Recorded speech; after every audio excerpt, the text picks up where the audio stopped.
Spolu s mojim kamarátom sme si pre teba pripravili vynikajúci recept na buchtičky ze šodo. Milujem. Tu je ten môj kamarát, volá sa Paul, Senkor Paul P, Paul Paťo P. Náhoda? Nemyslím si. A ešte aj s kódom Paťo30 máš 40% zľavu. No, pripravíš si kysnuté cesto, kde dáš kvások, múku, vajíčka a ja až nakoniec po zapracovaní pridávam maslo a sol. No a takto nádherné cesto ti tento môj kamoš vymiesi. Dáš kysnúť aspoň na 30 minút a aj dám odpočívať.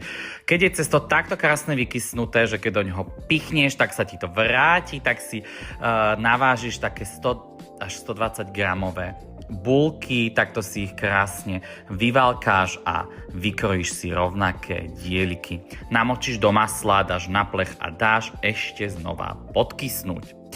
Po upečení, keď sú takéto krásne, zlatisté, potrž maslom a rumom. Pripravíš si šodo, kde vlastne zohrieš mlieko s cukrom a vanilkou a postupne tam potom pridávaš puding. Nakoniec, keď ti to trošičku vychladne, to zaleješ na žltka, prepasíruješ, dáš tam smotanu, rum, no, naschledanou. Tak, na tanier si dáš šodo, buchtičky, ja som to ešte odvlačnil malinovým rozvarom, aby to bolo také kyselkavé, dal som tam čerstvé černice, no a takto to vyzerá. Toto musíš jesť. Dobrú chuť, priatelia.